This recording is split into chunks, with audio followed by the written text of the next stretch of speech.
Is it possible that, in some corner of the vast atmospheres of gas giants, life could arise? This question has fascinated scientists, writers, and dreamers for generations. When we think of life beyond Earth, we often imagine rocky planets with oceans and mountains, but we rarely consider colossal worlds primarily made of gas. However, these planets, like Jupiter and Saturn, possess atmospheres so vast and complex that they challenge everything we understand about habitability. Could some form of life adapt to such an extreme environment, where solid ground is merely a myth and gravity and pressure exceed anything known on our planet? The idea of finding life on a gas giant may seem absurd at first glance.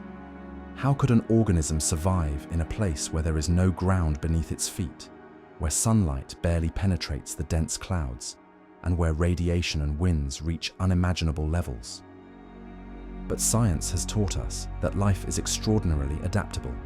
On Earth, there are creatures capable of living in places we once thought impossible, under kilometers of ice, near underwater volcanoes, or in acidic clouds. If life has managed to thrive in such inhospitable conditions here, why couldn't it do so in the upper layers of a gas planet? Gas giants not only challenge our imagination, but also the limits of astrobiology. Their atmospheres are filled with exotic molecules, gigantic storms, and extreme gradients of temperature and pressure. In these environments, chemistry behaves in unexpected ways, opening the door to possibilities we are just beginning to explore. Could there be organisms that float like balloons in upward currents, harnessing energy from light or chemical reactions? Is it possible that, at some point in these cloudy layers, the conditions are stable enough to allow for the formation and maintenance of living structures? Exploring the possibility of life on gas giants is not just an exercise in curiosity, but a direct challenge to our preconceived notions of what constitutes a habitable environment. If we can imagine life in these titanic worlds, filled with dangers and wonders, perhaps we should reconsider what is truly necessary for life to emerge. Are we ready to accept the idea that life, in its most extraordinary form, could be floating in the depths of a planetary storm, far from any solid surface? Today, we will dive into this fascinating mystery, seeking answers in science and the enigmas that the cosmos still holds for us. When we talk about gas giants, what are we really referring to? A gas giant is a type of planet that does not have a defined solid surface like Earth or Mars. Instead, they are composed almost entirely of gases, primarily hydrogen and helium. If you tried to land on one, you would simply sink deeper into its layers, as if you were trying to walk on a cloud. These planets can be colossal, with diameters that far exceed that of our own world. But what makes a ball of gas qualify as a planet? The key lies in gravity. Despite their gaseous composition, the mass of these planets is so enormous that their gravity compresses the gases into a gigantic sphere. As one delves into their depths, pressure and temperature increase extraordinarily, compressing the gas to the point of becoming almost liquid in certain layers. At the heart of a gas giant, matter can reach an exotic state that we do not even find on Earth. It's as if nature has built colossal laboratories to experiment with materials under extreme conditions. Are all gas giants the same? The answer is no. Although they share that predominant gaseous characteristic, there are differences among them. Some, like Jupiter, are true colossi with enormous mass and a powerful magnetic field. Others, like Saturn, are less dense and have spectacular rings. In all cases, these planets do not have a surface on which one can stand.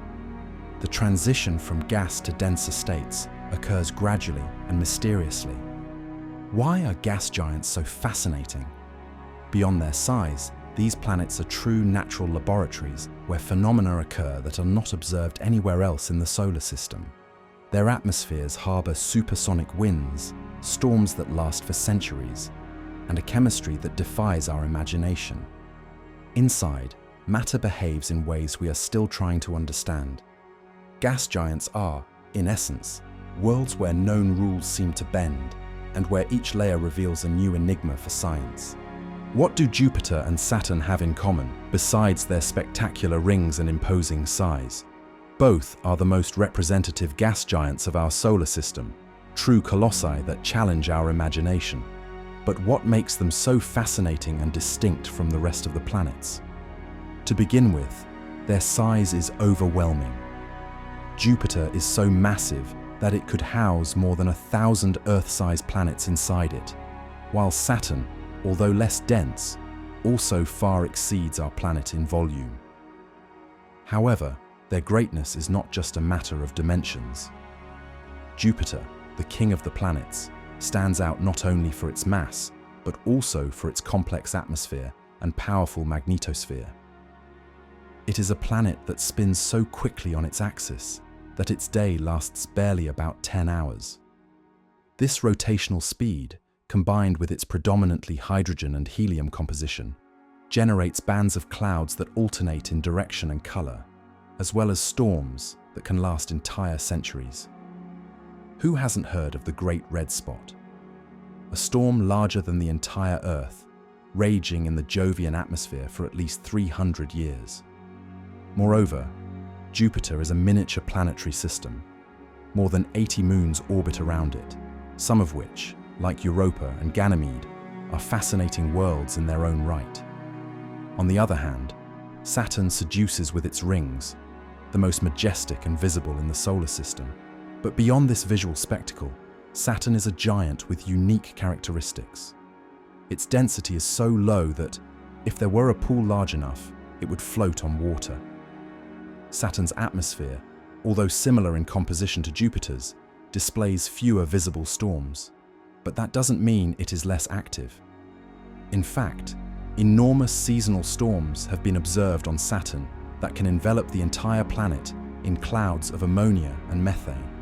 Additionally, its moons, especially Titan, spark enormous interest due to its liquid methane lakes and dense atmosphere, making it one of the most promising bodies in the search for life. Now, why do we study these giants and not other planets? Because Jupiter and Saturn represent natural laboratories where the laws of physics and chemistry act in extreme ways. Observing them is like looking at alternative versions of what Earth could have been if conditions had been different. They help us understand the formation of planetary systems and imagine what environments might be like in other corners of the galaxy. Furthermore, each difference between them, from the composition of their cores to the dynamics of their atmospheres, offers valuable clues about the evolution of gas giants. In short, Jupiter and Saturn are much more than mere gas spheres. They are complex worlds, full of mysteries, that force us to rethink what we consider possible in nature. Could there be life in some corner of their vast atmospheres? Or will their conditions be an insurmountable barrier for biology as we know it?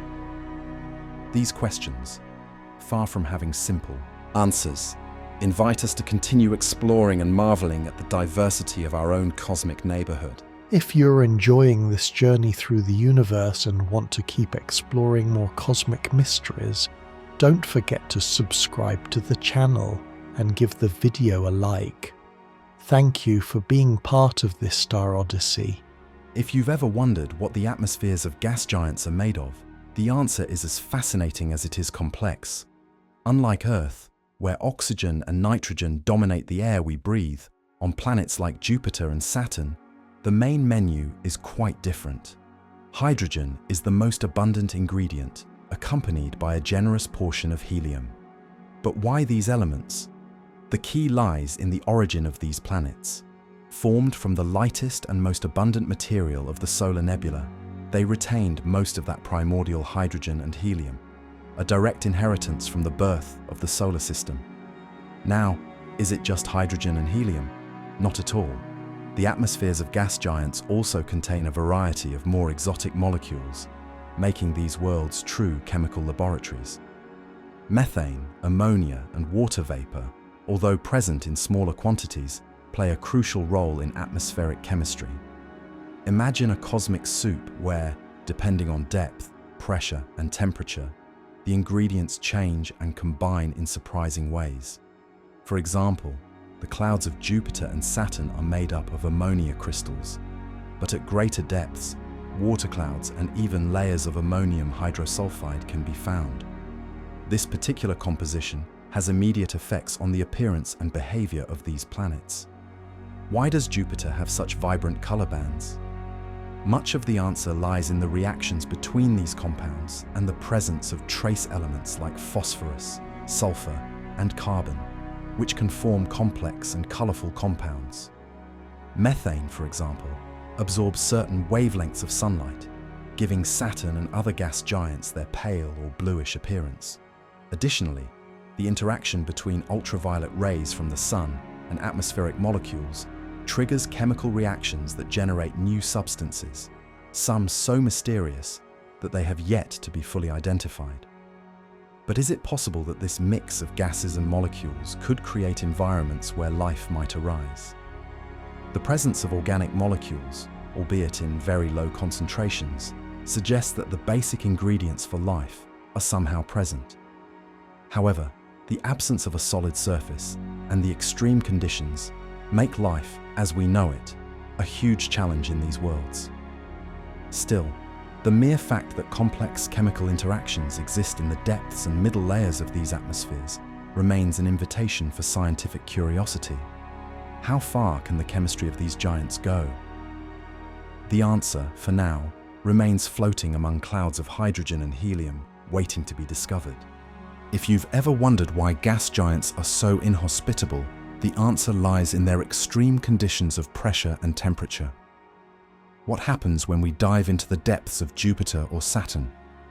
Unlike Earth, where the atmospheric pressure at sea level is sufficient to keep us alive, in a gas giant the pressure increases tremendously as we descend into its atmosphere. In the upper layer, the pressure is similar to what we experience here, but just a few kilometers down, it multiplies rapidly, reaching values that would crush any known vessel or living being.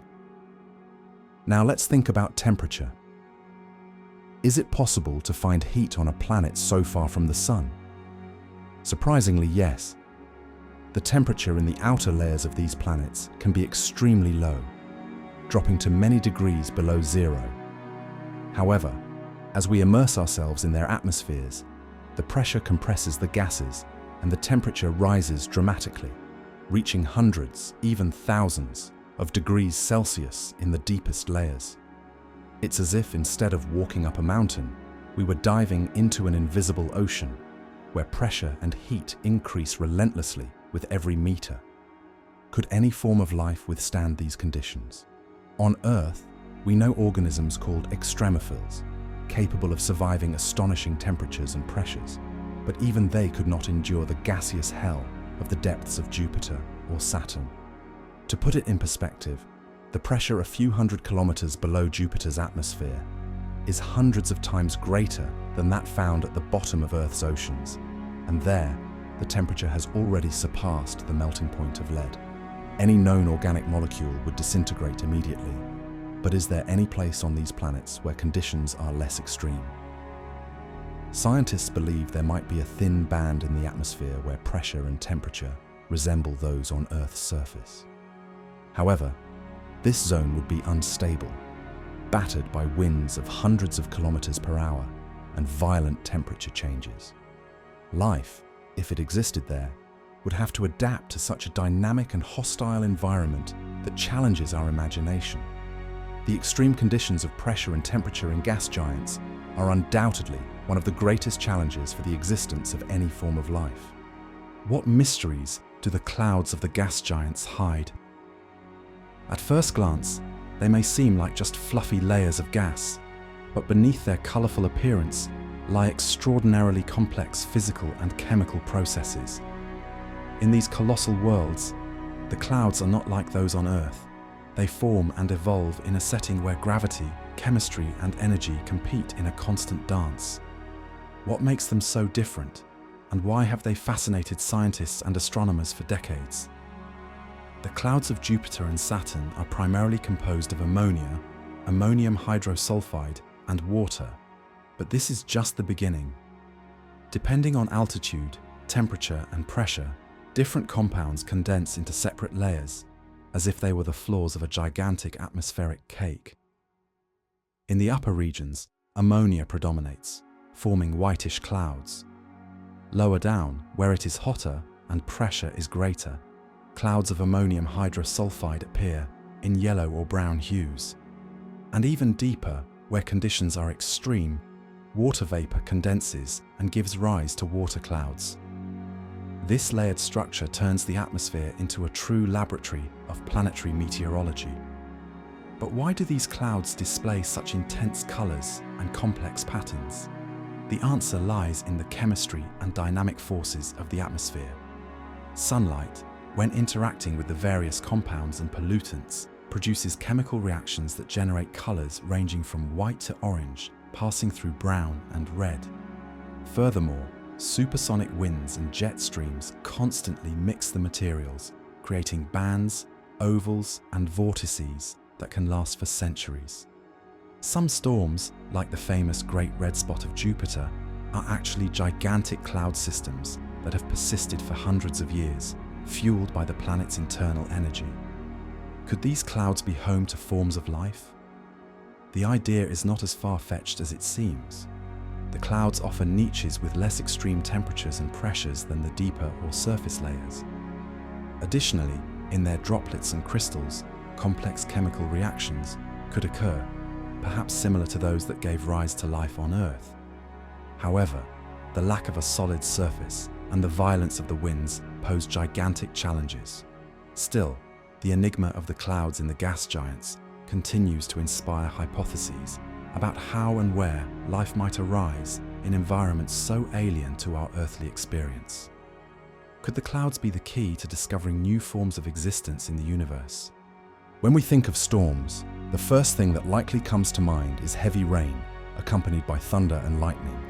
However, on gas giants, storms are phenomena of such colossal scale that they would make any terrestrial hurricane seem like a mere breeze. How do these atmospheric monstrosities form, and what makes them so extraordinary? To understand this, we need only observe Jupiter's Great Red Spot, a storm that has been active for at least 3 centuries and whose diameter exceeds that of Earth itself. We are witnessing a cyclonic vortex that spins relentlessly, fueled by extreme differences in temperature and wind in the upper layers of the Jovian atmosphere. What secrets does the Great Red Spot hold, and why has it survived for so long?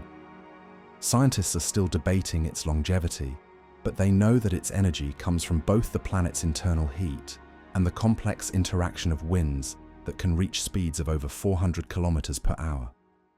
Unlike terrestrial storms, which dissipate after releasing their energy, storms on gas giants seem to always find new sources of sustenance in the chaotic dynamics of their atmospheres.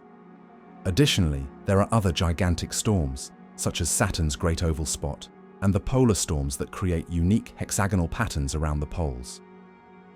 Why are these colossal storms so important in the search for life?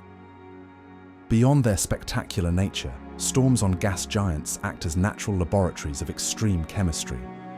Imagine a place where lightning, much more powerful than that on Earth, triggers chemical reactions capable of forming complex organic molecules. Space missions have detected signs of lightning on Jupiter and Saturn, suggesting that these events could be key to the synthesis of compounds necessary for life. If lightning has played a role in the origin of life on our planet, could something similar occur in the turbulent atmosphere of a gas giant? However, the same power that makes these storms fascinating also presents a formidable challenge. The extreme conditions of pressure, speed, and radiation turn these phenomena into hostile ecosystems that are difficult to imagine for any form of life as we know it. Nevertheless, the continued existence of these storms raises an irresistible question. If life can adapt to the most inhospitable environments on Earth, is it possible that, in some nook of these colossal systems, forms of life could emerge that harness the energy and chemistry unleashed by these titanic tempests? Although we do not yet have definitive answers, the study of storms on gas giants remains one of the most intriguing pieces in the puzzle of life in the universe. Is there a place in the gas giants where life could thrive? Although the solid surface of these planets is conspicuously absent, scientists have theorized that, amidst the vastness of their atmospheres, there are layers where conditions could be much less hostile than we usually imagine. Just as we have different thermal floors on a mountain on Earth, in Jupiter or Saturn, there are atmospheric regions where temperature and pressure reach values similar to those found on the Earth's surface. But is this enough to talk about a habitable zone? The key lies in the delicate combination of factors such as temperature, pressure, availability of energy, and the presence of essential chemical compounds. In the upper layers, radiation is lethal, and temperatures are extremely low. Further down, the pressure becomes so crushing, and the temperatures so high, that no terrestrial organism could survive. However, between these extremes exists a band, a kind of atmospheric island, where the temperature ranges from 0 to 40 degrees Celsius, and the pressure is comparable to that of Earth. Could this region be the refuge for exotic life forms? The big question is, how could a creature live suspended in an atmosphere without a surface? The answer might lie in buoyancy, a principle similar to what allows jellyfish to stay afloat in the ocean. In a habitable atmospheric zone, hypothetical organisms could take advantage of density differences to remain suspended, feeding on chemical compounds dispersed in the air or even filtered sunlight. This is not mere fantasy. On our own planet, there are microbes that survive traveling in clouds, floating for weeks before precipitating to the ground. Nevertheless, the stability of this habitable zone is an ongoing challenge. Updrafts and downdrafts, as well as violent storms, can transport any form of life to lethal regions in a matter of minutes. Therefore, any organism would have to be incredibly resilient or capable of regulating its own position in the atmosphere, perhaps by inflating or deflating structures like a space pufferfish. The existence of a habitable zone does not guarantee life, but it does open a fascinating window to the possibility that, in some unknown corner of a gas giant, life has found an unexpected way. What does it take for life to emerge and thrive in an environment as strange as a gas giant? Beyond chemistry and molecules, the key lies in energy. Without energy sources, any attempt at life, no matter how exotic, would be doomed to fail. But where could that energy come from on a planet without a solid surface and an atmosphere that seems infinite? The first and most obvious source of energy is sunlight. However, although gas giants are far from our star, they still receive a considerable amount of solar radiation in their upper layers. This light, although much weaker than what Earth receives, could be enough to fuel processes similar to photosynthesis, but only in regions where radiation manages to penetrate. Could there be organisms that, like aerial plants, capture the little available light and convert it into energy? The answer is not far-fetched, as even on our planet, there are bacteria capable of surviving on barely traces of light. But the story doesn't end there. Gas giants, especially Jupiter and Saturn, are true internal boilers. They generate more heat than they receive from the sun, thanks to gravitational contraction processes and the release of energy from their interiors. This heat rises through the atmosphere and could create thermal gradients, that is, temperature differences that certain organisms could exploit. Here, life wouldn't necessarily depend on light, but on heat, just like some terrestrial beings that inhabit the depths of the oceans near hydrothermal vents. Another intriguing source of energy is electrical activity. Colossal storms occur in the atmospheres of Jupiter and Saturn with lightning that far exceeds that of Earth. Each electrical discharge can trigger chemical reactions that transform simple molecules into more complex compounds, potentially useful for life. Could some microorganisms float near these storms and harness the energy of the lightning, as if recharging their batteries with each flash? It doesn't seem so far-fetched if we remember that on Earth, electricity has played a fundamental role in the synthesis of primordial organic molecules. We must not forget the possible chemical gradients. The atmospheres of gas giants are natural laboratories where hydrogen, helium, methane, ammonia, and other compounds coexist. These differences in composition could be exploited by chemotrophic life forms, that is, organisms capable of extracting energy from chemical reactions, without the need for light or external heat. In a world where energy hides in every molecule, life would have to be inventive and seize any opportunity to survive. In summary, although gas giants seem hostile, they offer a surprising array of energy sources. From sunlight to internal heat, through the electricity of storms and the chemical wealth of their atmospheres, the possibilities are there. The question is not whether there is enough energy, but whether there is a spark of life capable of harnessing it in these colossal worlds. What do the primordial soup of early Earth and the atmosphere of a gas giant like Jupiter or Saturn have in common? Both are natural laboratories where molecules can combine, fragment, and reconfigure into increasingly complex forms. But have we really detected organic molecules in these colossal worlds? The answer is a surprising yes.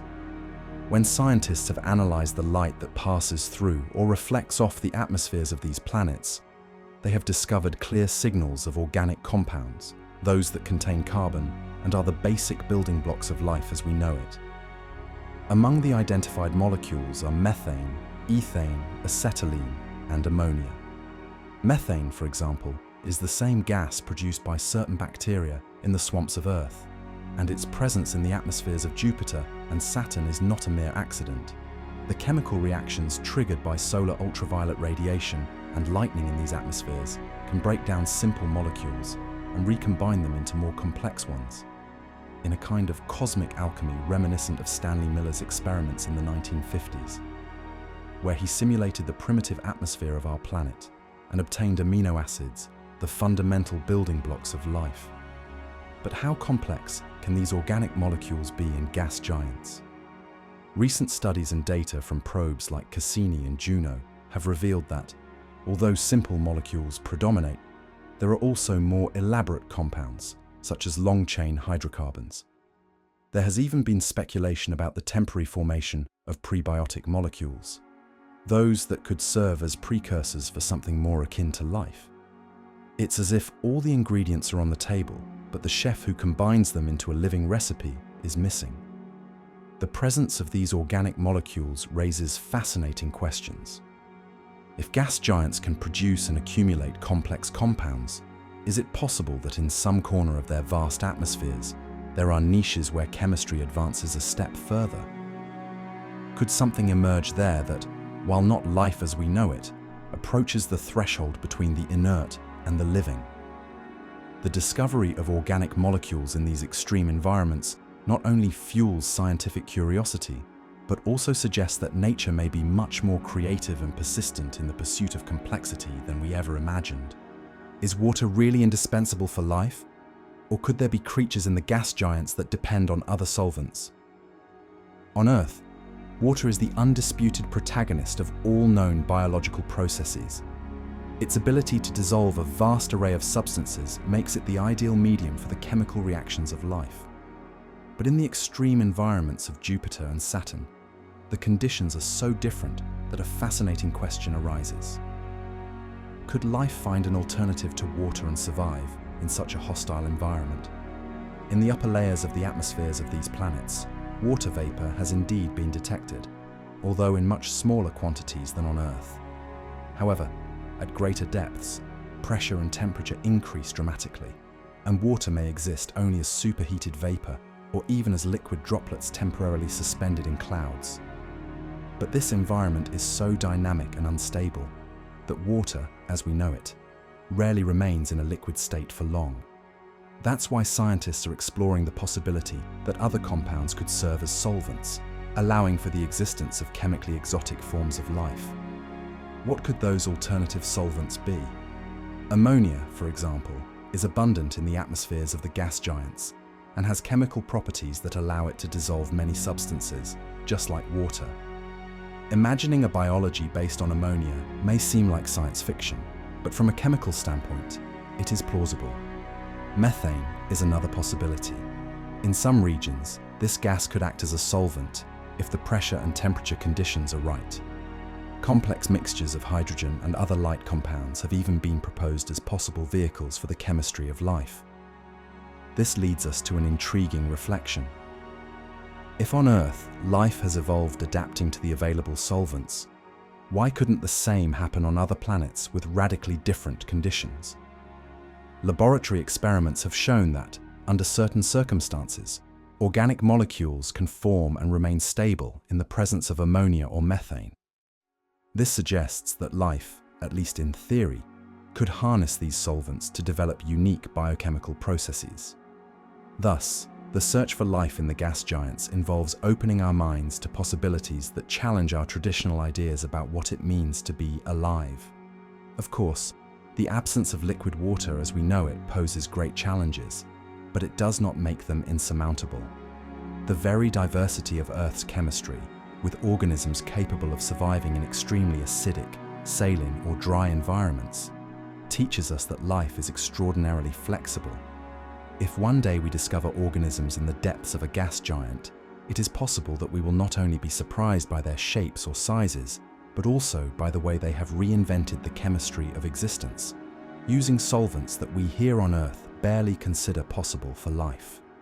How hostile can the environment of a gas giant be for life? The answer is much more than our earthly experience might suggest. In these planetary colossi, radiation and extreme conditions are part of daily life. But why is radiation such a big challenge? Gas giants like Jupiter and Saturn possess extremely powerful magnetic fields.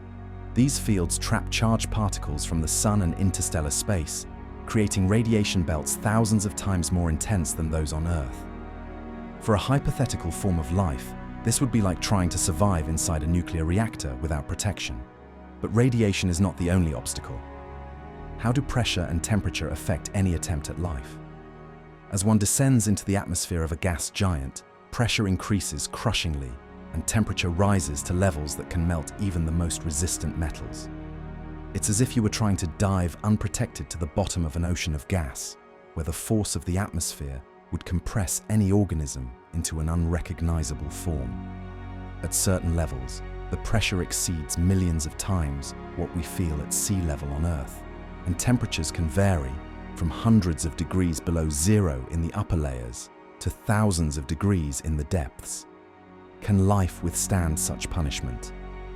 While on Earth we have found microorganisms capable of surviving extreme conditions, such as intense radiation or extreme temperatures, none have faced all the challenges present in a gas giant simultaneously. Furthermore, the atmosphere is mostly composed of hydrogen and helium, elements that are not very friendly to life forms as we know them. As if that weren't enough, violent storms and supersonic winds make any attempt at biological adaptation even more complicated. However, science wonders if, in some specific region of the atmosphere, there could be areas where radiation is lower and conditions are not as lethal. Could certain forms of life develop protective mechanisms, such as biochemical shields or migratory behaviors towards safer layers? So far, all of this remains speculation, but what is undeniable is that the radiation and hostile conditions of gas giants represent one of the greatest challenges for life in the known universe. Can life really develop in extreme conditions? The answer might be found right here on Earth. Throughout our planet, there are microorganisms that defy what we thought was possible.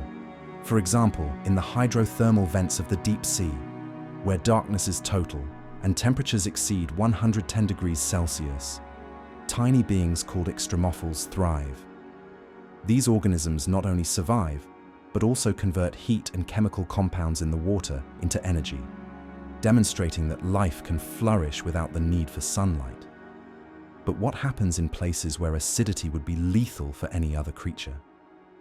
In acidic lakes, like the Laguna Caliente Lake in Costa Rica, acidophilic bacteria have found a way to withstand environments with a pH as low as that of battery acid. They use biochemical strategies to stabilize their internal structures, allowing them to live where no other form of life would venture. This natural ingenuity shows us that life finds surprising solutions when the environment demands it. And what about extreme temperatures? In Antarctica, beneath layers of ice several meters thick, microbes called psychrophiles have been found that remain active at sub-zero temperatures. On the other end, in environments as hot as the geysers of Yellowstone, thermophiles thrive in boiling waters. These microorganisms have developed special proteins and membranes that allow them to function when conditions would be deadly for any human or animal. Even radiation, one of the most lethal factors for life, has not managed to impose itself on some terrestrial microorganisms. An astonishing example is the bacterium Deinococcus radiodurans, capable of withstanding radiation doses that would destroy any human cell. How does it do it? Its cellular machinery repairs damaged DNA almost instantly, as if it has a built-in emergency kit. The presence of these beings on Earth suggests that if life can adapt to such extreme conditions here, it might not be so far-fetched to think it could do so in much more hostile places, like the turbulent atmospheres of gas giants. Is it possible for life to evolve in an environment where there is no solid surface to walk on, nor liquid oceans to swim in? In gas giants, the idea of floating life has shifted from being just a science fiction concept to a fascinating scientific hypothesis.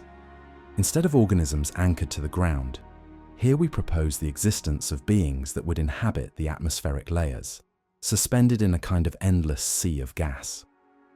What would adaptation to such an extreme environment look like, where the only option is to float or sink in an ocean of hydrogen and helium? Scientists have suggested that in regions where pressure and temperature are relatively stable, living bubbles or biological structures similar to balloons could form. These hypothetical creatures would have a lower density than the surrounding gas, allowing them to remain suspended, like cosmic jellyfish in an invisible current. Thus, buoyancy would be their main evolutionary tool. Could natural selection favor organisms capable of controlling their ascent and descent within the atmosphere, just as fish regulate their buoyancy in water using swim bladders? Another intriguing question is, what would these floating beings eat? In an environment without soil or plants, life would need to exploit the resources available in the air.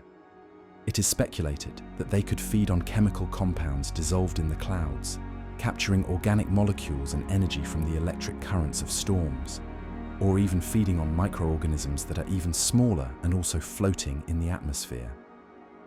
This aerial food chain would be radically different from anything we know on Earth, but not impossible from a chemical standpoint. And how would they survive the dangers? Floating life would face unique challenges, from protection against intense radiation to the ability to withstand hurricane-force winds and sudden pressure changes. Some theoretical models suggest they could develop resilient outer layers, pigments that function as solar shields, or mechanisms to migrate to safer zones within the atmosphere. The hypothesis of floating life forces us to rethink what we understand by a habitat, reminding us that, in the universe, life could adapt to conditions much stranger and more wonderful than we have ever imagined. Have you ever stopped to think about what it would be like to live in a place where gravity is so intense that every movement would feel like trying to walk underwater in a lead suit? Gas giants like Jupiter and Saturn possess a colossal gravity that defies our imagination and challenges any idea of life as we know it. For example, in the upper atmosphere of Jupiter, gravity is almost 2.5 times greater than that of Earth. How would this affect any organism trying to survive there? The gravity of these planets not only pulls down with immense force, but also brutally compresses the atmosphere. On Earth, a cloud can float peacefully several kilometers high. In a gas giant, pressure and gravity work together, crushing anything that tries to remain at a certain altitude. If living beings existed in these atmospheres, they would have to adapt to an environment where buoyancy and density control would be essential, as if they were intelligent balloons capable of adjusting their weight to avoid being dragged into lethal depths. Would it be possible for living organisms to withstand such gravity? Let's consider how terrestrial animals have evolved to support their own weight. Elephants, for example, have thick legs and sturdy bones to hold up their large bodies. However, in a gas giant, the solution wouldn't be to become stronger, but rather lighter. Life, instead of crawling on a non-existent ground, would have to float or swim in an ocean of gases, taking advantage of currents and pressure variations. Perhaps globular life forms, with internal structures filled with hydrogen or helium, would be the norm, capable of ascending or descending like biological submarines. But gravity not only affects the shape and size of organisms, it also shapes their internal functioning. Circulatory systems, support structures, and even metabolic processes would need to be finely tuned to avoid collapsing under pressure. And what about the energy required to move or feed in such an environment? Every movement would be costly, so life, if it exists, would be marked by extreme efficiency. Ultimately, the colossal gravity of gas giants imposes a demanding and fascinating filter, where only the most ingenious adaptations could open the door to existence.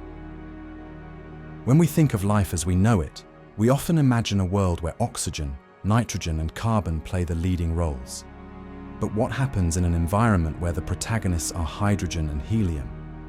These two elements dominate the composition of gas giants, and their presence presents a radically different scenario from that of Earth.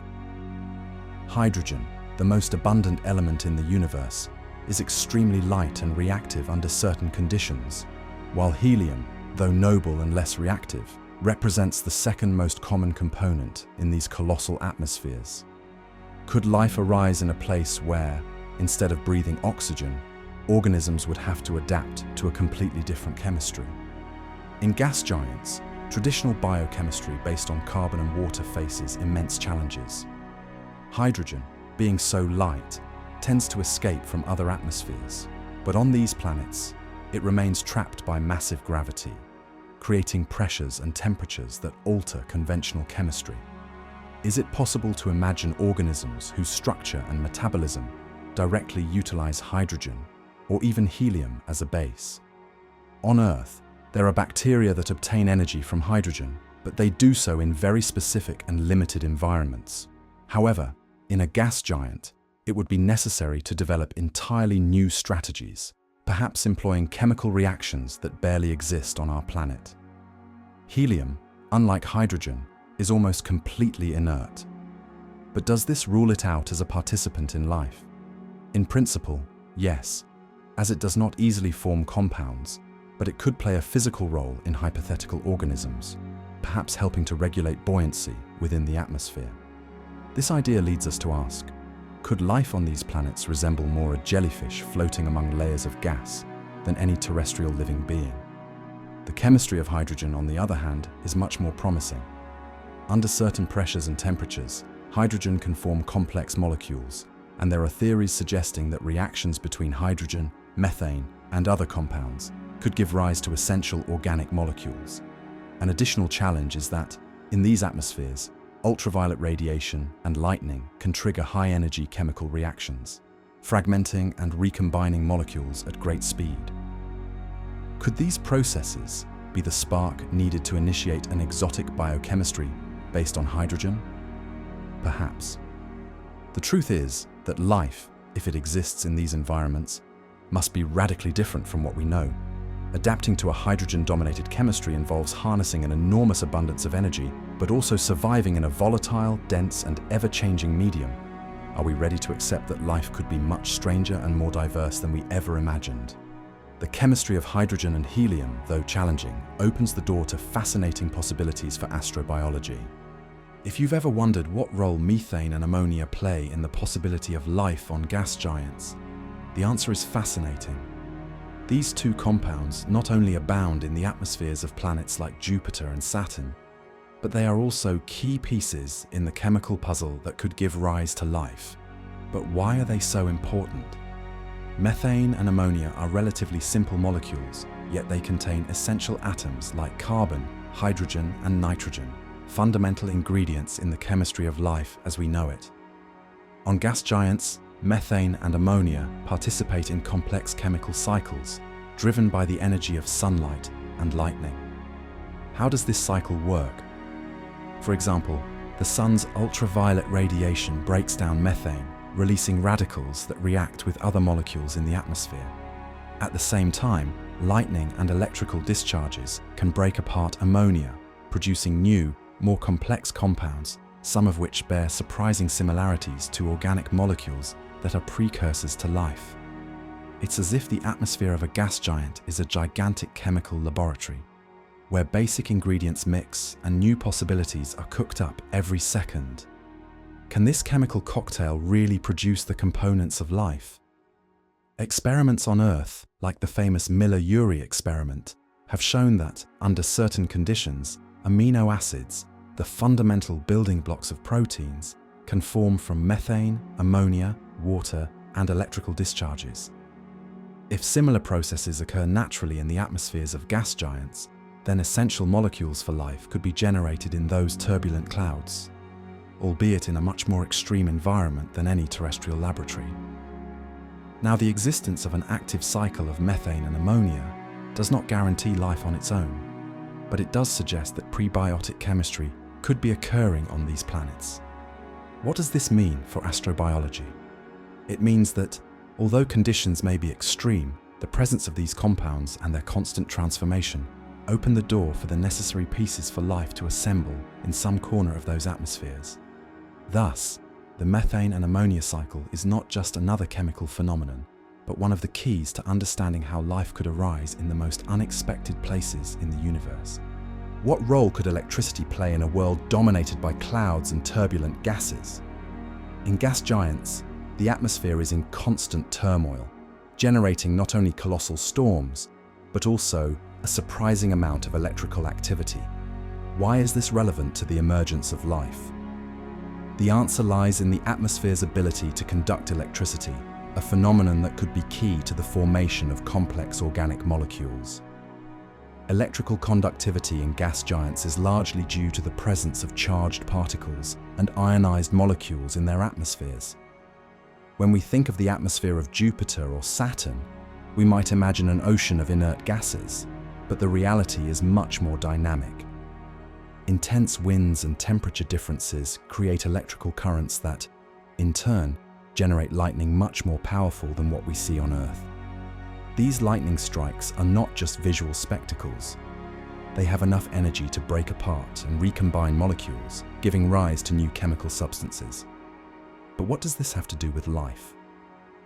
Let's remember the famous Miller-Urey experiment, where electrical discharges over a mixture of gases simulated the conditions of primitive Earth and produced amino acids, the basic building blocks of life. If similar phenomena occur naturally in the atmospheres of gas giants, is it possible that essential organic molecules are also forming there? The presence of these electrical processes suggests a constantly functioning chemical laboratory, where the energy from lightning drives the synthesis of increasingly complex compounds. Moreover, electrical conductivity affects the distribution of charges in the atmosphere and the formation of the clouds themselves, influencing the dynamics of the entire environment. On a planet without a solid surface, electrical cycles could determine areas where chemistry is particularly active, creating microenvironments that, in theory, would be more conducive to the evolution of life forms. Just as on Earth, lightning can trigger fires and change landscapes, in a gas giant, electrical processes could be the invisible engines shaping chemistry and perhaps opening the door to the emergence of life. Could life directly harness electrical energy, as certain terrestrial microorganisms do by using electrons for their metabolism? In such an extreme environment, electricity would not only be a chemical catalyst, but also a potential energy source for exotic life forms capable of floating and thriving in the depths of a sea of electric clouds. The importance of electrical conductivity in these worlds goes far beyond spectacular lightning. It could be the literal spark that ignites the process of life in one of the most inhospitable environments in the universe. In the 1970s, the famous astronomer Carl Sagan posed a question that few scientists had seriously considered. What would life be like if it truly existed in the atmosphere of a gas giant like Jupiter? Sagan, ever curious and creative, did not settle for the classic idea of invisible microorganisms. He went further and proposed creatures that could challenge our imagination and our terrestrial biological laws. Is it possible that, in the cloudy depths of these planets, there exist forms of life completely different from anything we know? To answer this, Sagan devised three hypothetical types of organisms: the floaters, the sinkers, and the atmospheric hunters. The floaters would be colossal creatures, resembling enormous living balloons, capable of maintaining their position in the more stable layers of the atmosphere thanks to gas-filled sacs. Imagine a gigantic jellyfish, but instead of swimming in water, floating in a sea of hydrogen and helium. What function would this structure serve? Simply to survive. Just as a hot air balloon seeks balance between its weight and the upward force of warm air, the floaters would adjust their density to neither sink nor rise too high. Then there are the sinkers, organisms that for various reasons lose buoyancy and slowly descend into the deeper and more hostile layers of the planet. Why would a creature evolutionarily allow this? Sagan speculated that they could be a kind of fallen leaves, individuals that are dead or in the process of dying, completing their cycle by descending into regions of lethal pressure and temperature. However, it is possible to imagine that some sinkers temporarily survive in those zones, taking advantage of unique nutrients or chemical conditions before succumbing. The most fascinating idea might be that of the atmospheric hunters. These would be active predators, capable of moving horizontally and regulating their buoyancy to chase the floaters and other organisms. How to hunt in an environment where there is no ground or solid shelters? Sagan's answer was almost poetic.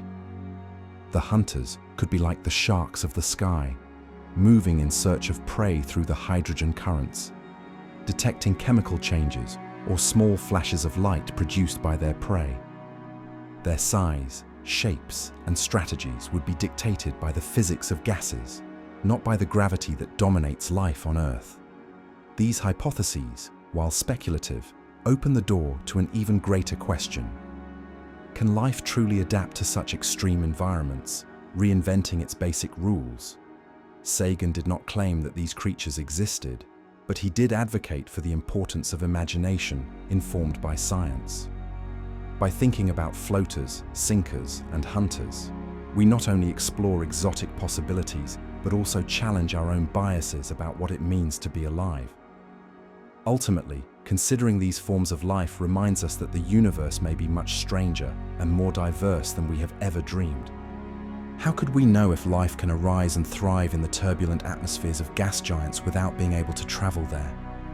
The answer lies in simulations and computational models. Thanks to the power of modern computing, scientists can recreate on their computers what happens in the depths of Jupiter or Saturn, from the behavior of molecules to the dynamics of enormous gas currents. But how realistic can a simulation be? The models are fed with data collected by probes and telescopes, and they are adjusted until they can replicate observed phenomena, such as cloud formation, supersonic winds, and colossal storms. If the models correctly predict what we have already seen, they can be a reliable tool for exploring what we still do not know. One of the great challenges is to imagine what an ecosystem would be like in such an alien environment.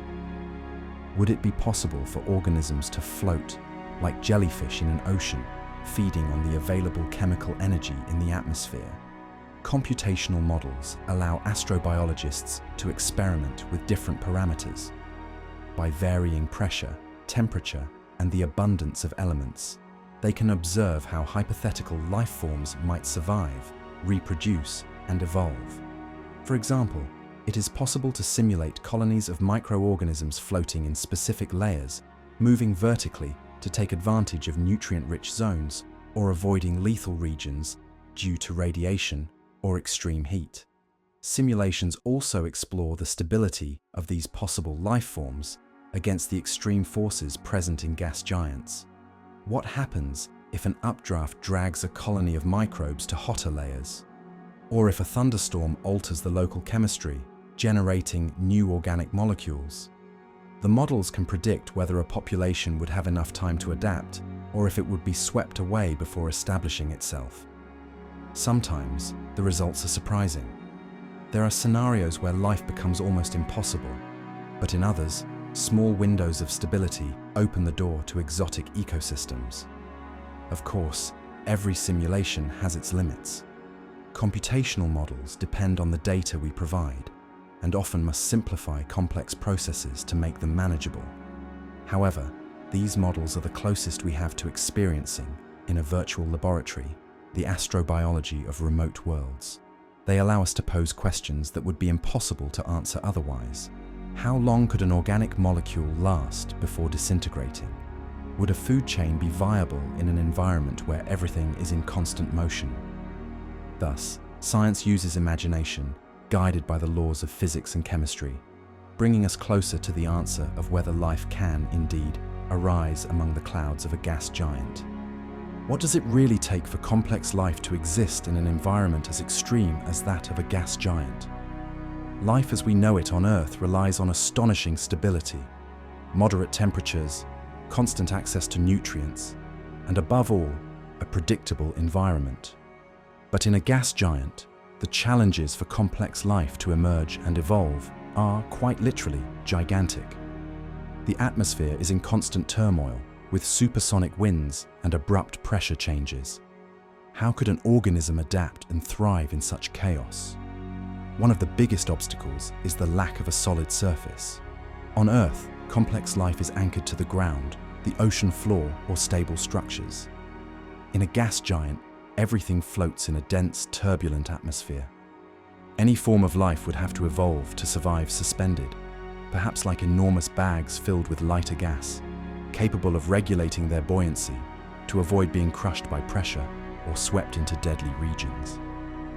But even if this were possible, how could these organisms stay together amidst storms that last for centuries and vertical currents capable of tearing apart any fragile structure? Energy is another critical factor. In the depths of these planets, sunlight is an almost non-existent luxury. Could complex life rely solely on chemical sources like chemosynthesis? On Earth, the most advanced organisms harness light to grow and reproduce. But in an opaque atmosphere, the competition for any energy source would be fierce. Moreover, nutrients would be scattered across the vast gaseous expanse, making it difficult to form complex ecosystems and species specialization. Would it then be possible for creatures with differentiated organs, complex nervous systems, or social behaviors to emerge in such an environment? Finally, radiation and gravity pose constant threats. The intense gravity of these planets could compress any organism beyond what is bearable, limiting the size and complexity of life. And radiation, resulting from colossal magnetic fields and energetic particles, can damage biological structures before they have a chance to evolve. On Earth, complex life has thrived thanks to a combination of atmospheric protection and evolutionary adaptations. In a gas giant, each of these barriers would be like an insurmountable wall. Does this mean that complex life is impossible in these worlds, or simply that we have yet to imagine the forms it could take? In astrobiology, imagination goes hand in hand with rigor, and each challenge is also an invitation to keep exploring. Is it possible that food chains exist in the atmospheres of gas giants, like those we observe on Earth? This question leads us to consider how trophic levels could form in such a radically different environment from our own. On Earth, trophic levels begin with producers, like plants, that capture solar energy and continue with consumers and decomposers that utilize that energy in various ways. But can this scheme be replicated floating in a thick atmosphere of hydrogen and helium, where there is no soil or roots and sunlight barely penetrates the upper layers? To understand this, let's think of the atmosphere of a gas giant as an aerial ocean, where life, instead of walking or swimming, could float suspended in turbulent currents. In this hypothetical scenario, the simplest organisms, would be equivalent to phytoplankton, microorganisms capable of harnessing the energy from filtered sunlight or simple chemical reactions. These producers could use elements present in the clouds, such as ammonia or methane, to build basic organic molecules, functioning as the energy base of the ecosystem. But who would be the consumers? If these producers existed, forms of life that fed on them could emerge, just as zooplankton consume phytoplankton in Earth's oceans. These primary consumers might develop adaptations to navigate the updrafts and downdrafts, seeking concentrations of these producer microorganisms. Higher up in the chain, there could be predators specialized in hunting or absorbing these primary consumers, repeating the cycle we observe in terrestrial ecosystems, albeit in a completely gaseous and three-dimensional medium. However, the formation of trophic levels in an atmosphere presents unique challenges. The main one is dispersion. In an environment with winds of hundreds of kilometers per hour and no solid surfaces, how can organisms avoid getting lost or sinking into layers where pressure and temperature are deadly? One possible solution could be adaptations, like gas-filled structures to maintain buoyancy, or metabolisms that allow hibernation during dangerous descents. Additionally, the scarcity of light and nutrients in certain layers could limit the diversity and complexity of these trophic levels, making food chains short and highly specialized. Ultimately, the existence of trophic levels in gas giant atmospheres depends on whether efficient producers can truly arise and if the environment allows for dynamic interaction between them and their consumers. While the physics and chemistry of these planets are radically different from those of Earth, nature tends to exploit any available energy source.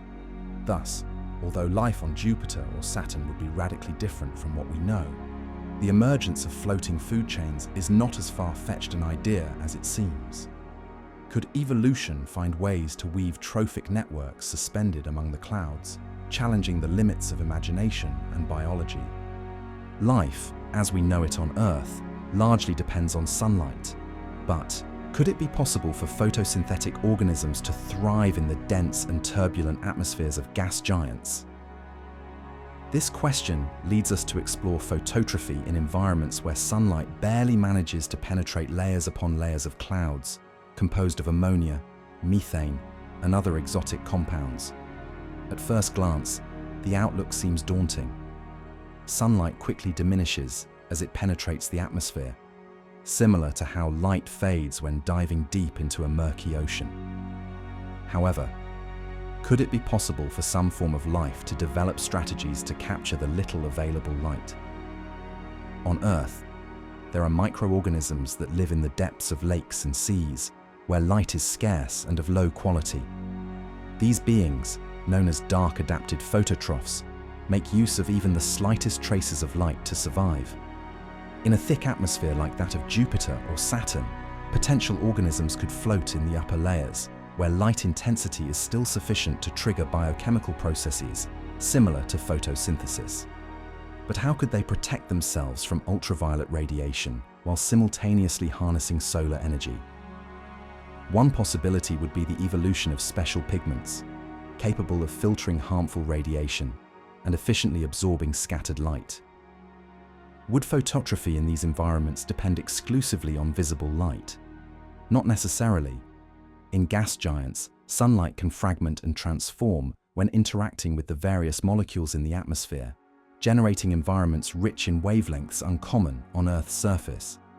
This raises the intriguing possibility of organisms that utilize pigments never seen on Earth, adapted to capture infrared or ultraviolet radiation. Could these organisms be of impossible colors, reflecting hues that our eyes cannot perceive? The diversity of phototrophic strategies could be as vast as the variety of atmospheres of gas giants themselves. But would the energy obtained from light be enough to sustain entire ecosystems in a gaseous world? Here arises a key challenge: competition and survival in an environment where solar energy is a scarce and contested resource. Perhaps phototrophic life on these planets would not organize into floating forests or prairies, but rather into microscopic colonies, suspended in the air like living clouds. These communities could take advantage of updrafts to remain in optimal light regions, constantly adapting to changing atmospheric conditions. If we ever manage to detect signs of life in the atmospheres of gas giants, it could be through the distinctive signature of exotic pigments, or through alterations in the chemical composition in the layers where light still manages to break through. Ultimately, the possibility of phototrophy in thick atmospheres invites us to rethink the limits of life and photosynthesis. Nature, once again, could surprise us with unexpected solutions, demonstrating that the ability to harness light is not exclusive to Earth or its known forms of life. Are we ready to discover organisms that challenge everything we believe we know about energy and survival? Is it possible for life to exist without sunlight?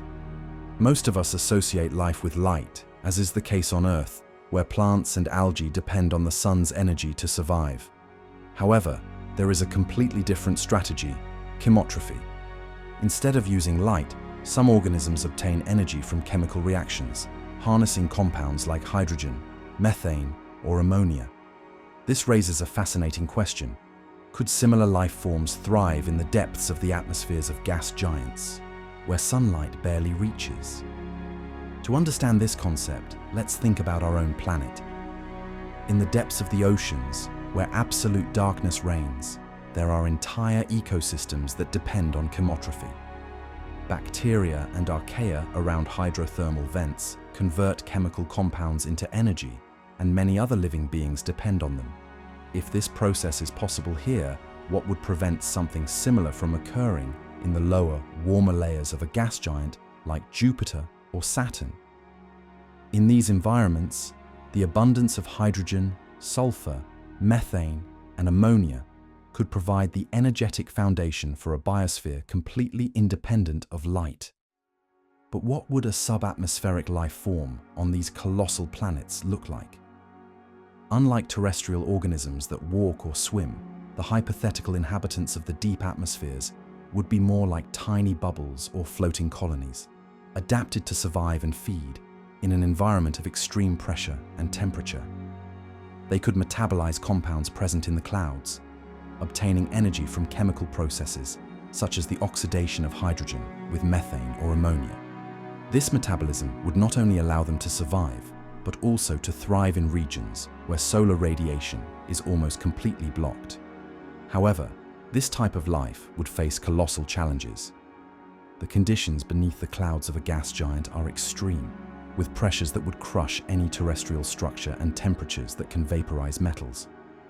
Additionally, the chemical composition can vary drastically from one layer to another, forcing any organism to be incredibly resilient or capable of migrating between layers to find the ideal environment.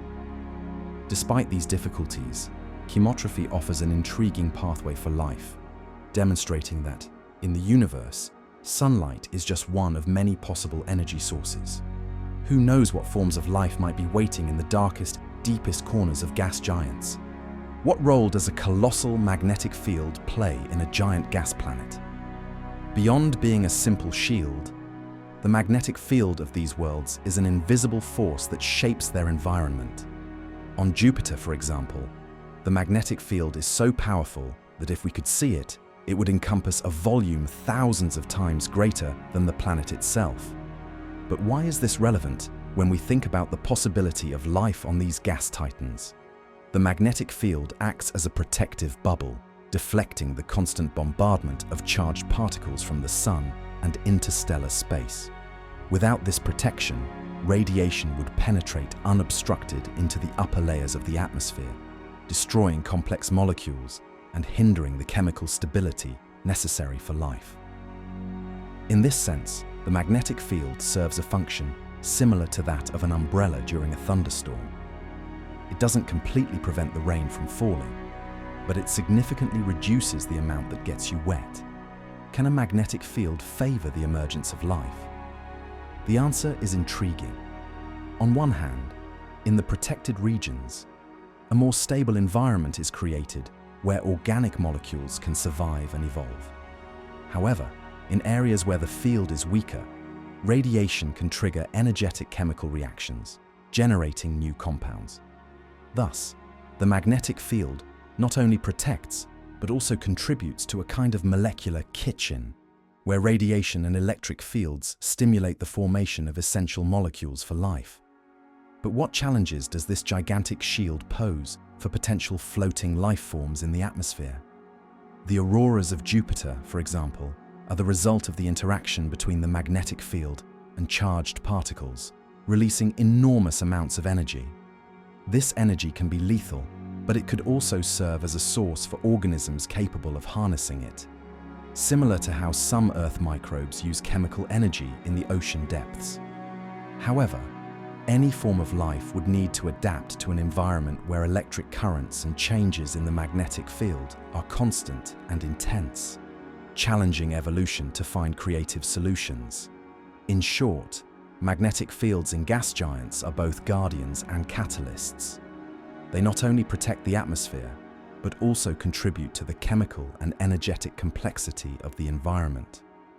If one day we discover life on these planets, it will be inevitable to wonder to what extent its existence depends on these invisible and dynamic shields that envelop the gas kings of the solar system. Is it possible to recreate on Earth the extreme conditions of a gas giant like Jupiter or Saturn? This question has motivated scientists from around the world to build experiments that, while they do not replicate the colossal scale of these planets, do allow for the simulation of their lethal environments in small laboratories. What is the purpose of this? Researchers seek to understand how the molecules necessary for life could form in atmospheres dominated by hydrogen, helium, ammonia, and methane, subjected to unimaginable pressures and temperatures. One of the most famous experiments in history is that of Stanley Miller and Harold Urey in the 1950s. They used a gas mixture similar to that of the giant planets, applied electrical discharges, simulating the lightning of their storms, and observed an astonishing result. Amino acids emerged, the basic building blocks of life. Does this mean that life could arise in the atmosphere of a gas giant? Not necessarily, but it demonstrates that complex chemistry can occur in extreme environments as long as the right conditions exist. Since then, experiments have evolved. Nowadays, laboratories use high-pressure chambers and variable temperatures to mimic specific layers of the atmospheres of Jupiter or Saturn. Gas mixtures are introduced and subjected to ultraviolet radiation or electrical discharges, seeking the formation of molecules such as hydrocarbons, nitriles, and more complex organic compounds. Sometimes the results are surprising. Molecules that on Earth are associated with biological processes appear, although in these cases they arise through purely chemical pathways. Why are these types of experiments so relevant to astrobiology? Because they allow us to test how far prebiotic chemistry can go before life itself exists. It's like having a natural laboratory on a smaller scale, where we observe whether the fundamental building blocks of organisms can assemble under conditions radically different from those on Earth. The big question remains whether, in some hidden corner of the dense clouds, these processes could have crossed the threshold into something truly alive. For now, laboratories show us that the boundary between the inert and the living may be more diffuse than we think, and that life, or at least its chemistry, might not be as exclusive to Earth as we once believed. Exploring gas giants directly represents one of the greatest challenges in planetary exploration. Why is it so complicated to send a probe and obtain data from their deep atmospheres? Unlike the rocky surface of Mars, for example, gas giants do not offer solid ground to land on. Their atmospheres are immense, dense, and in constant motion, turning any descent attempt into a true odyssey. It's like trying to explore the inside of a perpetual storm, with the difference that this storm covers an entire planet. One of the main obstacles is atmospheric pressure. As a spacecraft descends into a gas giant, pressure and temperature increase at a dizzying rate. At a certain depth, the pressure far exceeds that found at the deepest point of Earth's oceans, crushing any conventional structure. Moreover, the materials and electronics we use in current probes are simply not designed to withstand such extreme conditions. To put it in perspective, if a person could descend like a submarine in the ocean, they would be pulverized in seconds by the increasing pressure. But pressure is not the only enemy. The atmosphere of these planets is primarily composed of hydrogen and helium, gases that are not only difficult to detect and analyze, but also pose additional risks. Thunderstorms, supersonic winds, and intense radiation belts can disintegrate a probe before it reaches the deep layers, as if the spacecraft were crossing an invisible minefield. Additionally, communication with Earth becomes increasingly difficult as the spacecraft dives, as the dense atmosphere blocks signals and limits the useful data transmission time. It's like trying to send a message from the bottom of an Olympic swimming pool during a hurricane. As if that weren't enough, there is the challenge of design and energy. Building a probe capable of surviving and operating in such an environment requires advanced technologies that are still under development or do not even exist. Traditional energy sources, such as solar panels, prove useless in the dark depths of a giant atmosphere where sunlight barely penetrates. Batteries and nuclear generators face the problems of overheating and corrosion. And if a probe manages to send data, it is often sparse and short-lived, as was the case with the Galileo probe, which transmitted only about an hour of information before succumbing to Jupiter's relentless conditions. In summary, exploring a gas giant directly is like trying to descend into the heart of an infinite storm, in an environment where human technology is at the limit of its capabilities. Each mission is a battle against pressure, radiation, energy, and communication. However, these extreme challenges also turn the data obtained into true scientific treasures, capable of revolutionizing our understanding of these mysterious giant worlds. What have we really learned about gas giants thanks to space missions? Throughout history, several probes have traveled millions of kilometers to reveal the hidden secrets of these planetary colossi. The Galileo probe, for example, became the first spacecraft to orbit Jupiter and witnessed phenomena as intense as the devastating impact of comet Shoemaker-Levy 9. But what did Galileo discover when it plunged into the Jovian atmosphere? Its sensors detected supersonic winds, colossal thunderstorms, and an atmospheric pressure so overwhelming that it destroyed the probe itself within hours. However, before succumbing, Galileo managed to send fundamental data about the composition and dynamics of the atmospheric layers, as well as clues about the amount of water and the presence of organic molecules. Saturn, on the other hand, was the target of the Cassini probe, a mission that revolutionized our understanding of the planet and its moons.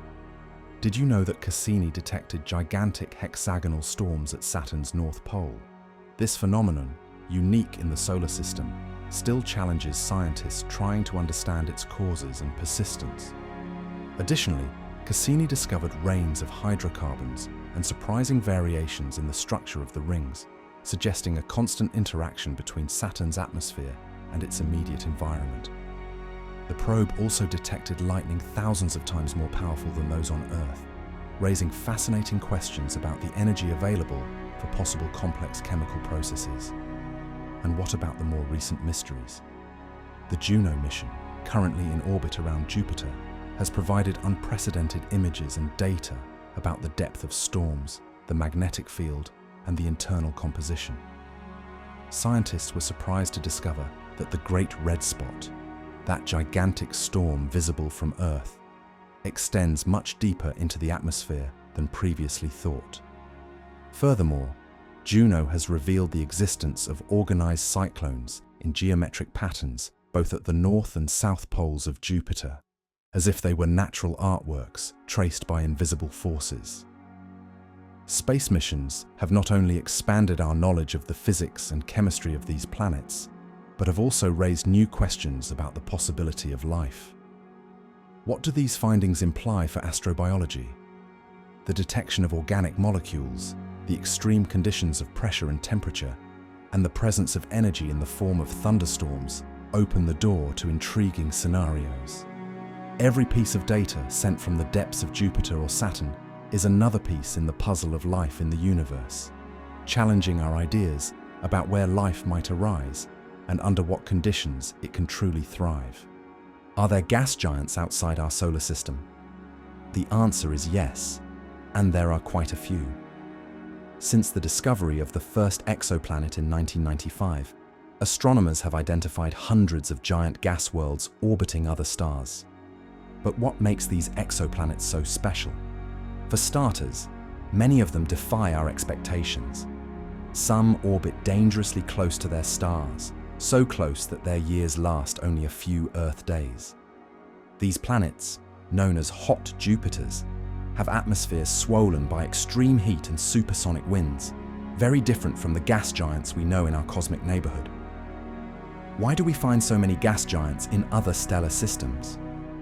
One of the main reasons is that, due to their large size, they are much easier to detect with current techniques, such as the transit method and radial velocity. Imagine searching for a firefly in the dark, but suddenly a streetlight appears.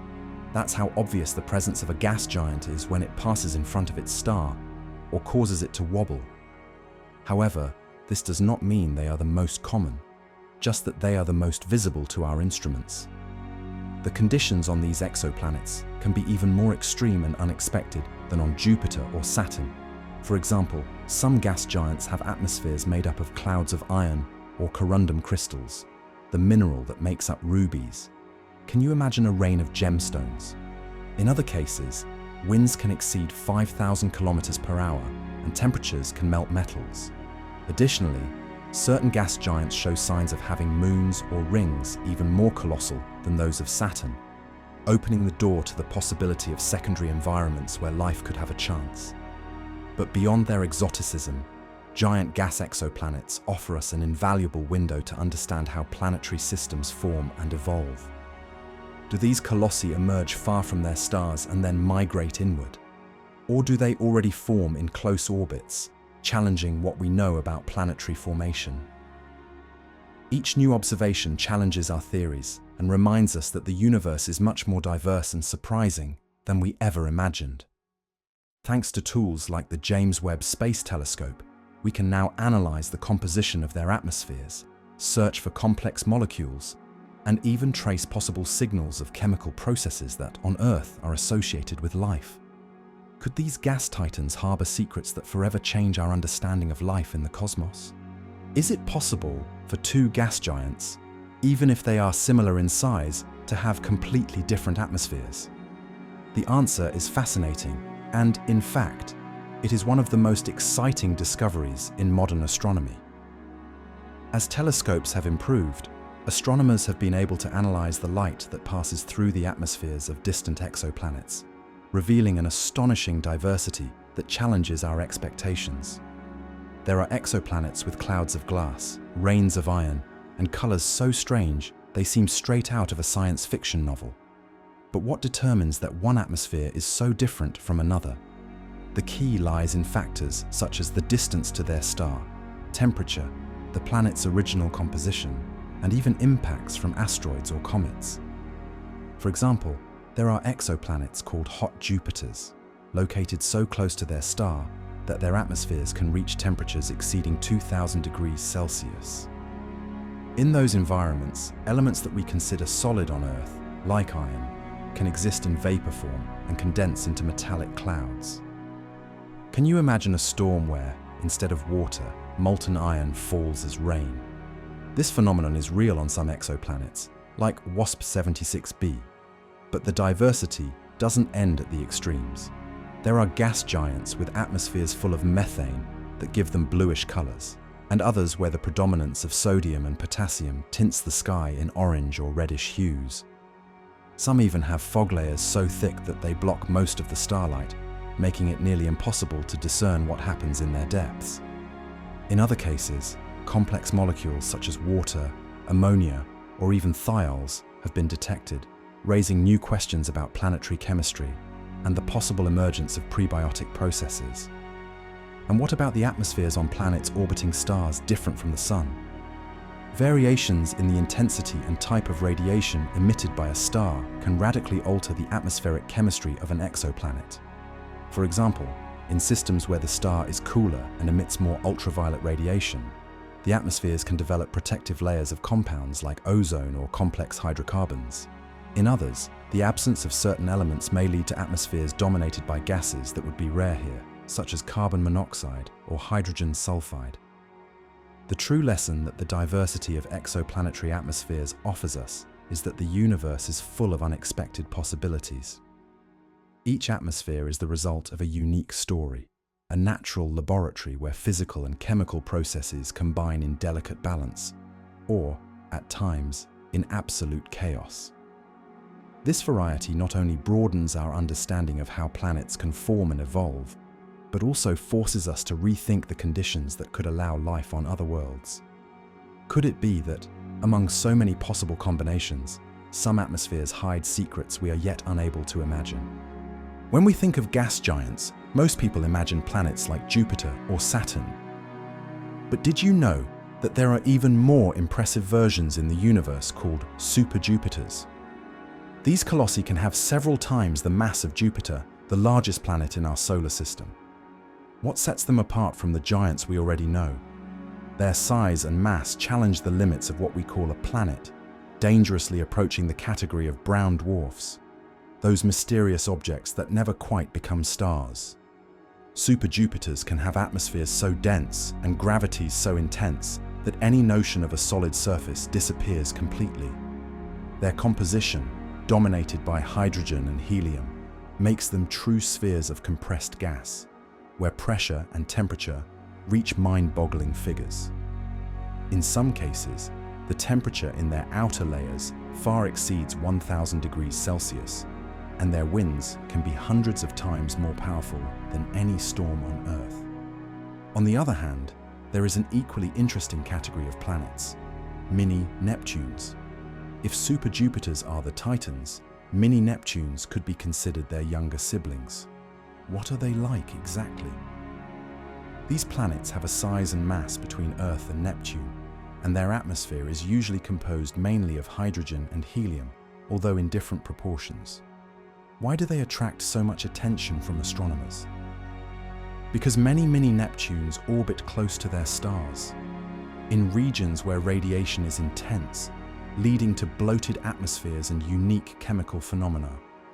Some studies suggest that they could have internal layers of supercritical water, an exotic state not found on our planet.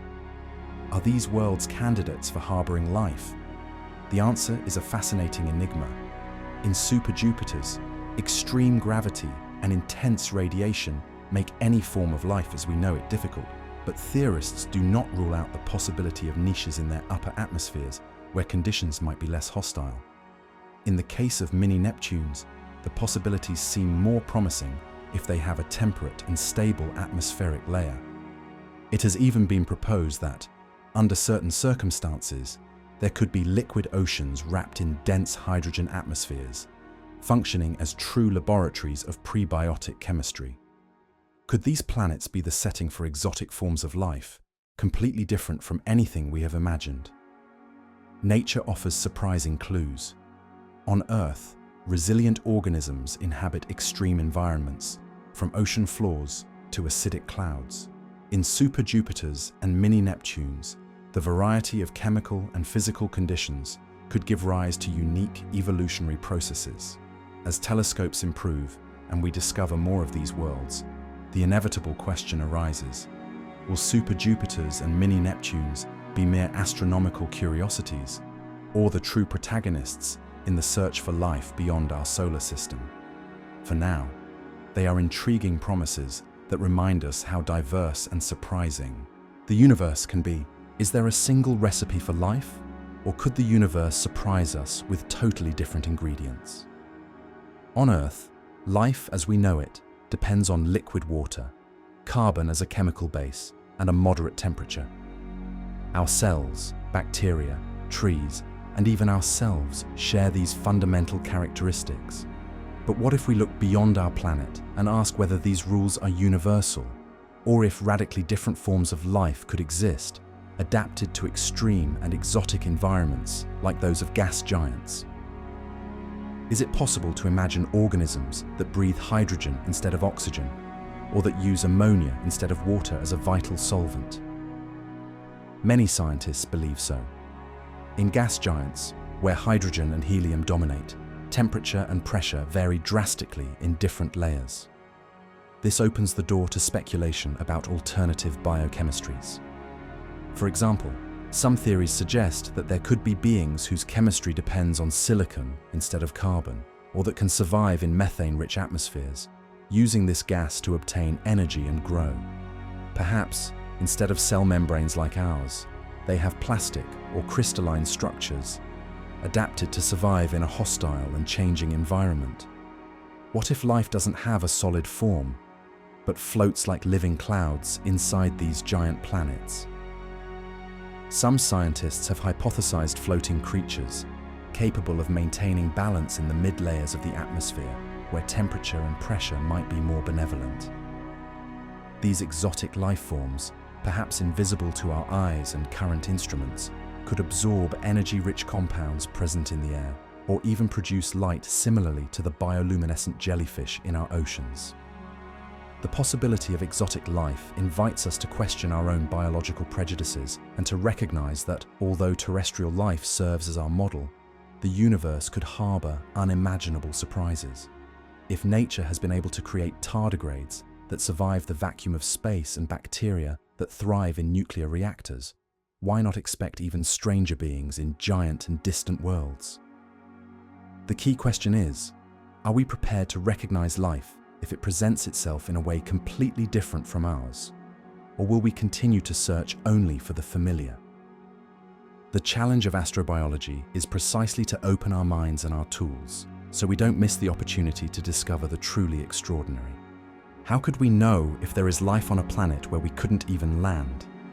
The answer lies in biosignature signals, chemical and physical footprints that could betray the presence of living organisms in the atmospheres of gas giants. Just as on Earth, free oxygen in the atmosphere is a direct consequence of photosynthesis. On other planets, we might look for chemical imbalances that would make no sense without the intervention of biological processes. But what kind of signals should we look for in a world dominated by hydrogen and helium? One of the most promising clues is the presence of gases like methane and ammonia in proportions that cannot be explained solely by geological or photochemical processes. For example, if an unusual mixture of methane, water vapor, and sulfur compounds were detected coexisting in unexpected amounts, this could indicate the action of organisms that produce or consume these compounds. On Earth, atmospheric methane is constantly renewed thanks to microbes. Without life, it would disappear quickly. So, when observing an excess of methane alongside other reactive gases, scientists would suspect that something alive might be there renewing it. Are there other chemical footprints that could suggest life? Absolutely.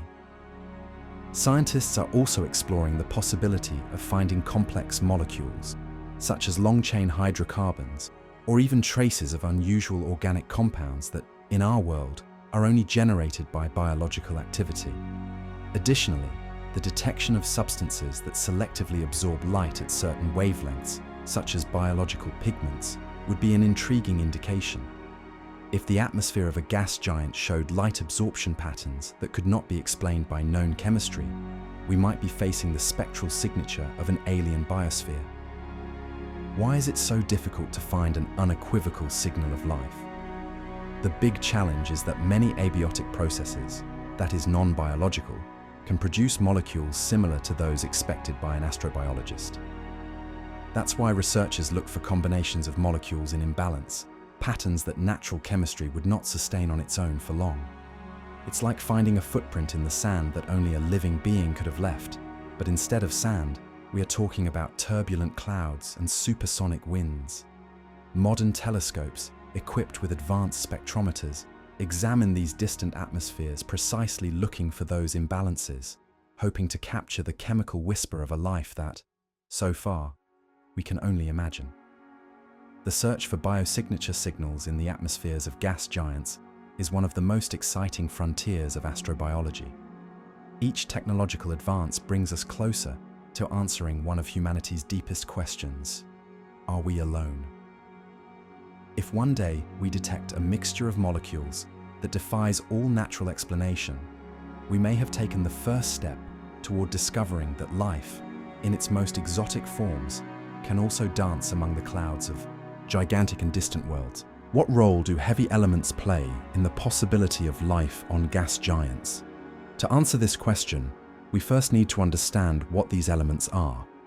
In astronomical jargon, heavy elements refers to any atom heavier than hydrogen and helium, such as carbon, oxygen, nitrogen, sulfur, or phosphorus.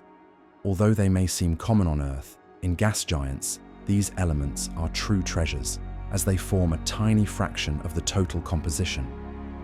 However, their presence, albeit minimal, could be the key for the chemistry of life to exist in these extreme environments. Is it possible for life to thrive without these ingredients? So far, all known life depends on a combination of carbon, oxygen, nitrogen, and other heavy elements to build complex molecules like proteins and nucleic acids. Without phosphorus, for example, DNA could not exist. Without sulfur, essential enzymes would not function. These elements act as pieces of a puzzle that fit perfectly together to create biochemistry. Without them, life, at least as we know it, would simply be impossible. But where do these elements come from in gas giants? Most are found in trace amounts in the atmosphere, many trapped in molecules like ammonia, methane, or water.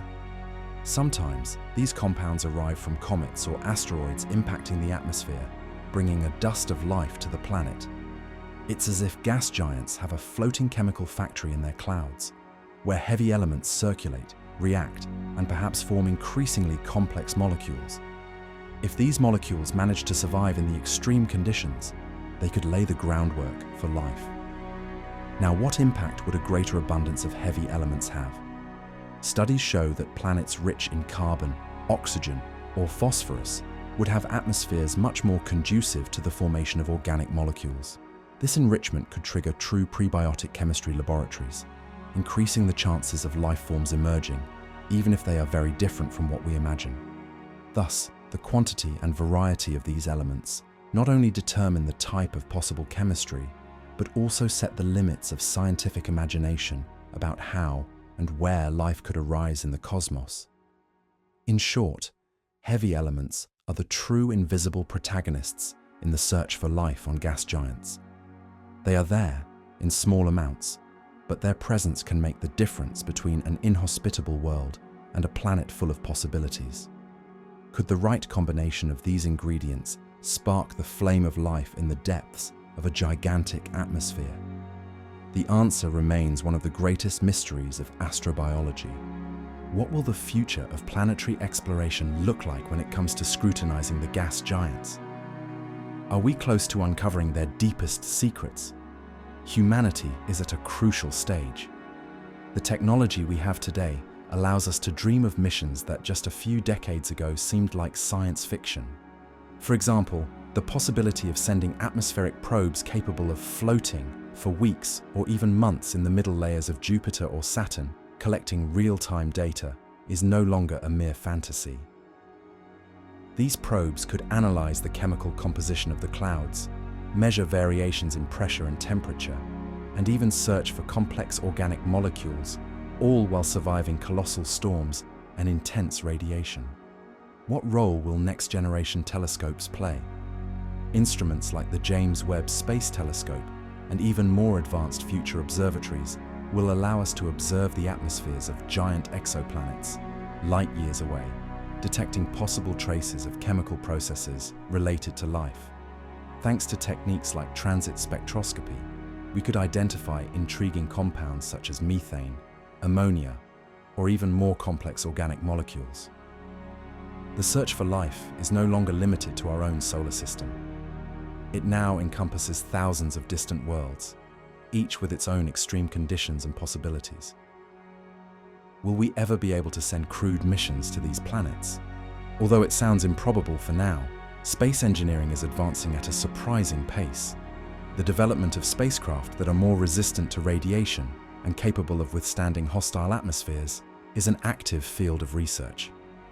Some scientists even propose the use of autonomous robots and smart balloons that could patrol the upper layers of the atmospheres, learning to react to unpredictable storms and collecting aerosol samples. These robotic explorers would be our eyes and ears in an environment impossible for humans. Finally, what impact will artificial intelligence have on this exploration? Machine learning algorithms are already helping to analyze vast amounts of data from past and current missions. In the future, they could enable probes to make quick and autonomous decisions, adapting to the changing conditions of the gas giants.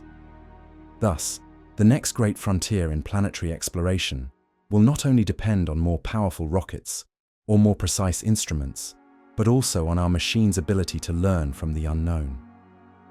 The universe of gas giants is ready to reveal its mysteries to us, and perhaps very soon, the question of whether life is possible on these colossi will cease to be an enigma and become a revolutionary discovery.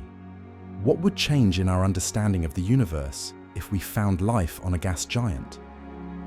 The mere possibility that organisms could exist in such extreme environments challenges the traditional definition of what we consider habitable. We have always thought of life as a phenomenon tied to the surface of rocky planets, bathed in liquid water and protected by delicately balanced atmospheres. But what if life is much more versatile than we imagine?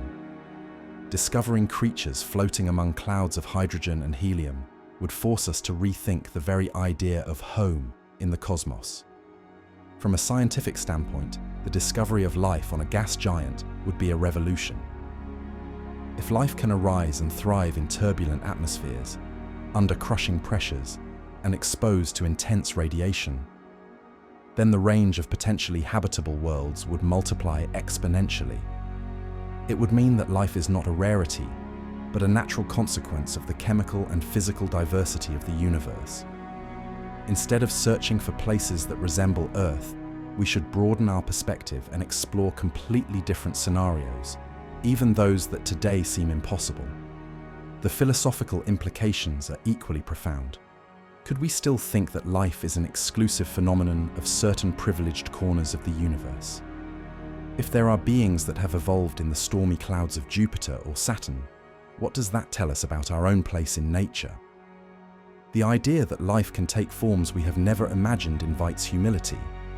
It reminds us that our perspective, based on earthly experience, may be just a small fraction of what truly exists. Moreover, the question of the meaning of life and its purpose takes on a new dimension. If life is capable of arising in the most inhospitable places, is it then an inherent property of matter, a universal trend towards complexity? Or, on the contrary, is it still an extraordinarily improbable phenomenon, even under the most favorable conditions? The possibility of life on gas giants not only expands the horizons of astrobiology, but also invites us to reflect on the very essence of existence and our connection to the rest of the cosmos. Could a gas giant serve as a natural launcher of life into the cosmos? The idea may seem like science fiction, but it is based on a hypothesis that has fascinated astrobiology for decades: panspermia. This theory suggests that life, or at least its essential components, can travel between planets and stellar systems, transported by comets, meteorites, and potentially even by the gas giants themselves. What role could these atmospheric colossi play in the process? Gas giants like Jupiter and Saturn are true gravitational magnets in their systems. Their immense attraction can capture comets, asteroids, and interstellar dust, but it can also fling them into space at incredible speeds after complex orbital interactions. Imagine a space rock with microorganisms protected inside, being catapulted by the gravity of one of these planets. Like a cosmic slingshot, the gas giant could send that seed of life far away, even outside its solar system. This gravitational slingshot mechanics has already been observed in space probes sent from Earth, and the physical principles are the same for any fragment of matter. But can a gas giant be more than just a simple launcher? Some scientists have proposed that the atmospheres of these planets could offer temporary shelters for microscopic life transported by meteorites. Although the conditions are extreme, certain atmospheric layers could act as a way station, where organic molecules or even resilient organisms endure for a time before continuing their journey. It would be like a cosmic gas station, where life takes refuge, adapts, or even evolves before being expelled back into space. What if, furthermore, gas giants were true filters for life? Their intense radiation, electrical storms, and chemical reactions could destroy most microorganisms, but also select and modify the most resilient ones. Only the best adapted would survive the journey, increasing the chances that, if they ever reach another world, they have a real opportunity to thrive. In this context, gas giants would not only be exotic settings, but also fundamental players in the grand experiment of life on a galactic scale. Panspermia, with the help of these titanic planets, poses a profound question. What if life on Earth, or in any other corner of the universe, was actually a gift from the gas giants? What do gas giants teach us about the search for life beyond Earth? This question has transformed astrobiology in recent decades. By exploring the possibility of life in worlds so different from our own planet, scientists have learned that life does not necessarily require the same ingredients or conditions that exist here. Gas giants force us to rethink our biases. What if life can arise in radically different environments, where solid surfaces do not exist, and the atmosphere is a turbulent ocean of hydrogen and helium? One of the most fascinating lessons is the importance of flexibility in habitability models. Traditionally, the search for life has focused on rocky planets with liquid water and temperate temperatures. But gas giants demonstrate that life could adapt to unexpected niches, such as specific layers of an atmosphere where pressure and temperature are momentarily stable. Could there be organisms that float, survive colossal storms, and feed on exotic chemical compounds? Astrobiology has learned that it is unwise to dismiss scenarios simply because they seem improbable by our earthly standards. Furthermore, the study of these planets has driven the development of new tools to detect life. Instead of looking for direct traces like fossils or microbes, astrobiologists explore chemical signals in the atmospheres, such as imbalances between gases or the presence of complex organic molecules. Gas giants teach us that life, if it exists, would likely leave subtle clues in the air, not in the rock. This perspective has broadened the view towards distant exoplanets, where atmospheres are the only available window for study. Finally, gas giants have enriched astrobiology with a lesson in cosmic humility. The diversity of conditions that the universe offers is far greater than what human imagination used to conceive. Each new discovery in these planetary colossi reminds us that life, if it exists beyond Earth, could be extraordinarily different, but not necessarily impossible. Thus, the exploration of gas giants not only expands our understanding of the cosmos, but also challenges the limits of what we consider possible in the eternal search for companionship in the universe. When we think of gas giants like Jupiter or Saturn, it's common to imagine scenarios worthy of science fiction. Advanced civilizations living among the clouds, floating cities suspended above colossal storms, and translucent beings navigating supersonic winds. But how much truth is there in these visions? Are they just myths fueled by our imagination? Or is there some scientific basis behind these ideas? Over the years, popular culture has painted these worlds as environments full of possibilities for life, but the reality is much more complex and fascinating. One of the most widespread myths is that we could build platforms or ships that float indefinitely in the atmosphere of a gas giant, as if they were giant hot air balloons. However, physics reminds us that the atmosphere of these planets is not only dense, but also extremely dynamic and hostile. Wind speeds can exceed 500 kilometers per hour, and vertical currents can drag any structure deep down, where pressure and temperature become lethal. It's like trying to keep a balloon afloat in an endless storm, but multiplied by 1,000. Another fascinating myth is the idea of gigantic, almost mythical creatures floating among the clouds, feeding on light or chemical compounds.